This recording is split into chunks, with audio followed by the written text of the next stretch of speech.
All right, so Brandon Lamoncha here at CastExpo, day 2. I have the privilege of sitting down with Kirk Rogers. He's a senior advisor at the Barnes Group. Kirk, I've known him for a really long time, going back to the days at GE CADA, and we've been very early on in 3D sand printing. We roped him into the new additive committee. Now he's the division chair. So Kirk's been on this journey for quite a little while with us, and we'd like to gain some perspective on 3D sand printing in the industry, but also kind of look at future state and talk a little bit about where do foundries have a role in even direct metal printing. So Kirk, thanks for joining me this morning. Awesome, thanks Brandon. I just asked Brandon for one of the shirts he's wearing. That's pretty sweet. So I think if we look back maybe 5, 6, 7 years ago, there's a lot of conversation in the industry about where 3D sand printing was versus 3D direct metal printing. And we were nobody really knew what was happening in the sand printing world, but it was closer and easier. So folks like Humtown went after it and have grown crazy. That sort of has come to, I don't know, say maximum, but is really well understood and being well adopted in the industry. So really the next thing is to think about how do we reshore direct metal and make it cost effective for people who are used to buying castings. So direct metal additive has historically been much more costly on a per part basis than casting. And so the adoption of direct metal printing into industries like automotive that use high volume castings has been really slow. So what we're starting to see is serial production of really low volume.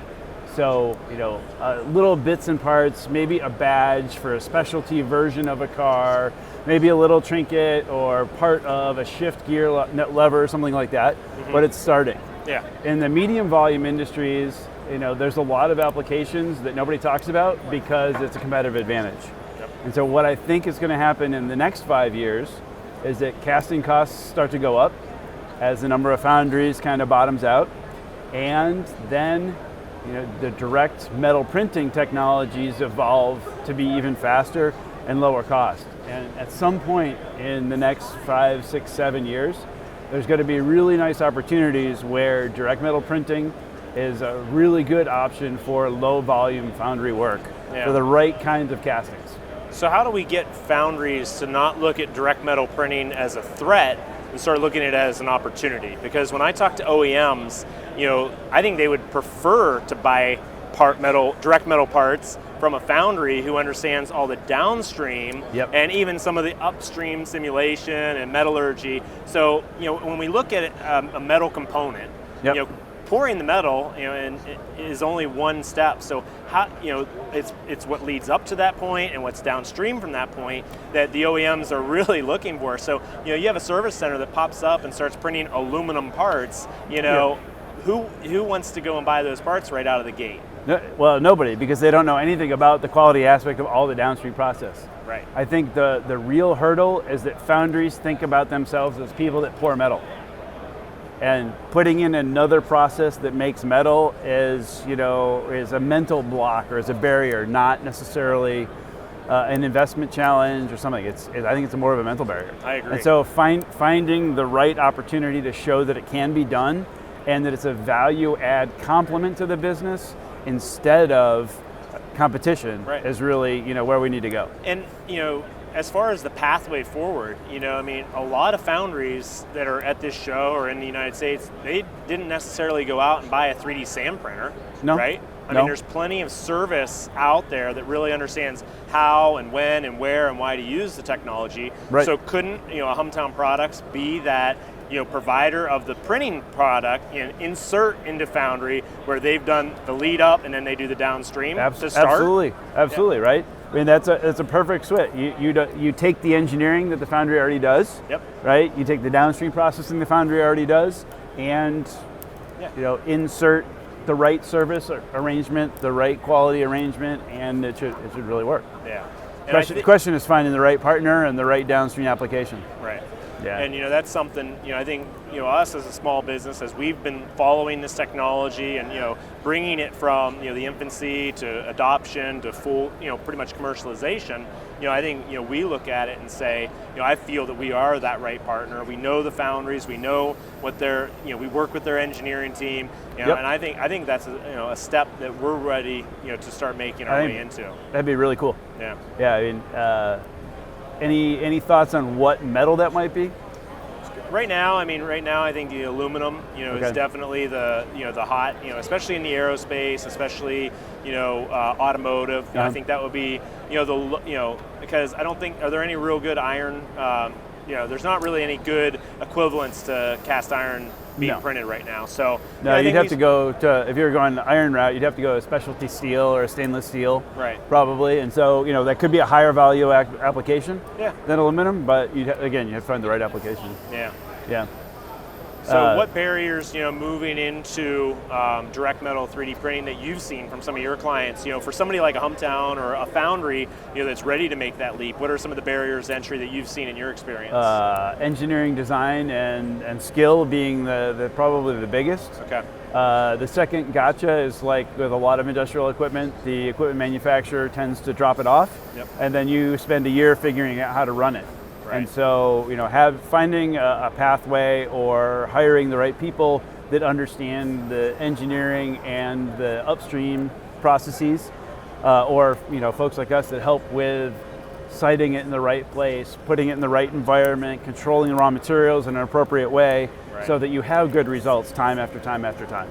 Yeah, I think a lot of people made that realization when they bought their first 3D sand printer, they put it in a back room or whatever area they had available, and found out that the controls of a machine of that magnitude are more like a lab setting than a traditional core room setting. And I think it's going to only be one step further involved with direct metal printing, powders, etc. It's absolutely one step more involved. Yeah. So you have to worry a bit more about contamination.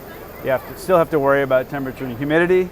And then, depending on what process you pick, aluminum powder can be very flammable. And so, actually any finely divided powder can be flammable. And so you have additional safety concerns potentially as well. So, site selection is really, really important. And then having, the technical staff that can engineer and run that kind of asset is also. Yeah, personnel is obviously, we've ended up with several machines in our possession, one that I actually helped put in the GE Cada facility. That's right. And, I think we all realize, and sometimes we even underestimate, the human capital that goes into operating the machines from the engineering state to the operation, the maintenance, And I think, that's only going to be one more level involved again on the direct metals. And then also, what have you seen in the industry from a personnel, it seems to me like the personnel in that arena move around a lot more frequently once they receive that training. They're in high demand. They're in high demand. Yeah, there's probably, I would say, a dozen, at least a dozen open jobs for every qualified person in the additive manufacturing side right now. And so retaining talent is, it's got to be a workplace that everybody enjoys, doing work that they really like to do, and it's got to be special in a way that keeps them there for the long term, and so, that is a challenge. I mean, in additive, it's like every 2 years, there's a third of the people move to a new company, it feels like. And so, that maintaining enough people that are trained, that have that right DNA to keep continuing operations. Again, it's the people problem, not necessarily equipment or a process problem at this point. No, I totally agree. So, anything else you've seen outside with your broad, broad scope, of seeing additive manufacturing? What other last tidbits of information or knowledge would you bring to somebody that's watching, from the foundry industry perspective, maybe that we haven't covered? I'll say that direct metal printing is kind of on a Moore's law thing. If from the microchip industry, getting twice as fast every year. Well, it's getting twice as fast every year. And so if you look at the curve, is just crazy. And printer that was introduced in 2020 is about 50 times as fast as a printer that was introduced in 2005. Wow. Okay. Yeah. And so, you know, the shift of that industry is on, and there's lots and lots of investments. Okay. So in 2021, I think there was something on the order of $20 billion of capital invested into 3D printing. Wow. How many $1 billion was invested in the foundry industry? Right. Right? You know, the growth of that industry is paramount right now. And so I think there's some really neat opportunities for the right foundry, for the right service provider, and the right, you know, OEM. Very good.